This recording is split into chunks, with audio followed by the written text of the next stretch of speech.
everybody, it's Ryan here from Android Coliseum. Thank you for joining me in again. Today we're going to be talking about the Acer Chromebook Spin 713. I've been using this for a past little while. I really kind of like it. It's a little bigger than I'm used to in terms of the way Chromebooks are in size, but I think you're going to like it too.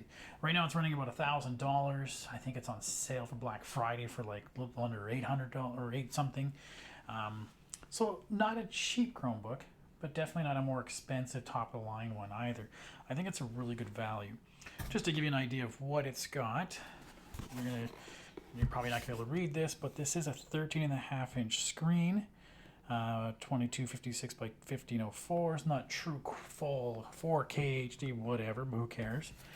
It's going to have 8 gigs of RAM. It's going to have 128 gigs of space, and this is the Intel Core i5 processor, so it does, chunk along pretty good. I mean, there's nothing that I see that's an issue with this guy whatsoever. What you do notice is this is also a squarish looking display. So we're going to get into the display in a bit. But before we go around, I'm going to show off that it's got, a USB-A here, a micro SD port. It's got a USB-C on both sides, which is really nice. You can charge on both ends. And it's got a full HDMI connection. Nice. So it's thicker, but then I don't have to worry about hubs and adapters and whatever else. It's got it all built in, and it's not really that thick. It's a little heavier than I'm used to with my, Pixelbook, but this is still fairly compact and easy to carry around. I've been carrying it back and forth to my office, and it's slightly snowing. I probably should have put it in my bag, but I can just carry it like this, no problem. What you do notice is that there's a lot of venting, and it's probably not going to do this time, but every time I ever open this up, it's got a really loud fan. And it goes, I'm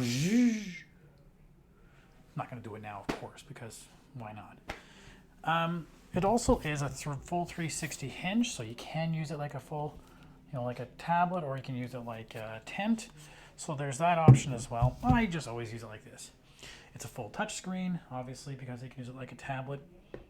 And it's a backlit keyboard, which is really nice if you're playing late at night, etc. I play a lot of Stadia later at night, and I play with keyboard and mouse. So one of the things about, speaking of the keyboard, is that it is the French-Canadian keyboard, which means you have that weird space for the enter key, and I hit this button all the time. I don't know what it is, just not used to it. Ugh. But that's one thing, and my kid, his laptop's the same way.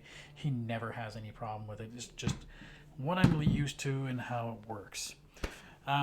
You'll notice the display does have a bit of a cubey look to it, and that is because this is the 3x2 display. So it's like an old monitor or like an old CRT TV, then it's that 3x2, and that gives you more space, more screen this way. It means that if you're watching Netflix, you're going to have the bars. I don't know if you're old like me, you probably remember those bars, and you're kind of blind to it. But it's got a pretty decent small amount of bezel, so that you're not really worrying about, how much extra space this is taking up. They're saying that, for a 15-inch widescreen, this is about, getting more screen for about the same size as something in a widescreen. The thing I kind of pointed to right here, there's the camera, and I've really noticed that the camera here, it's not a great camera. It's good for the video conferencing I've been doing, but I noticed that it's a much wider. I'm in the same position as my Pixelbook, but it gets a much wider view of angles. So that's one thing I noticed really well, and that really comes in handy if you're doing webinars and you don't have to push your camera back as far, right? The battery on it has been great. I'll do some math for you guys on how well it's handled, but I should have no problem getting through a full 8.5-hour day of work without it worrying about it.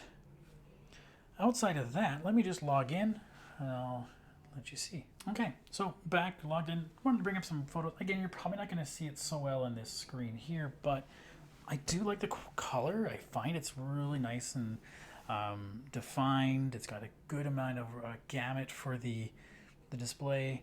I always thought I would have had a bit of an issue with it not being true like quad HD display, but it actually does quite well. Again, the weird thing with any of the Chromebooks out there, when you go into the device, you'll notice that the displays, it's already set up that it's reduced your resolution down to 14 by 940, and I kind of bumped it up a little bit, but you can play around. I mean, if you want to get it the true resolution, you notice the photo really didn't really change. It's just a lot of the interaction, how much of those things change. So it simulates that, but you're kind of adjusting how big of a text do you want, or how big things appear. Resolution of certain things like your photos, about the same. I always find that odd about Chromebooks, but it's one of those things I get along with it just fine. Plugging it into my keyboard and mouse, and plugging it into my extra display makes for a great environment. For those of you who don't know, when you do that, there's an option here that'll say extend my monitor, just like you have in Windows, and you can play around with how they're set up, and I really like that feature. Overall, it's been a great device. The fact that this is the i5 and has 8 gigs of processor, I can run multiple things at the same time, having music streaming, having everything else, and I'm not worrying about it. Stadia loads up just without a hitch. I notice my Pixelbook nowadays is starting to lag a little bit, but this is doing just fine. So, anyways, about $1,000 regular price. It's a little on the pricey side, but this is not just a cheap laptop. This is going to be a really good one. And because it's Chromebook, I love Chromebook. I think these guys do a really, really good job of mimicking what any person needs for their daily life. You don't need to have a fancy MacBook anymore. You don't need to have a fancy top-end, Windows Slate or whatever they are called nowadays. I've gotten rid of all my Windows and Mac stuff at home, and I can run everything out of Chromebook, and I'm happy. And this is a really nice, more sedentary, more sit-in-place kind of laptop versus like the Pixelbook where I want to carry it around a lot of places and have it sit on my lap. This would be more, because of the bigger screen, I probably want to set it on my desktop, close it as I need, use it as I need, but it's been doing quite well. Anyways, I'll have a full review on the website. If you guys have any questions, feel free to shoot away. Thanks.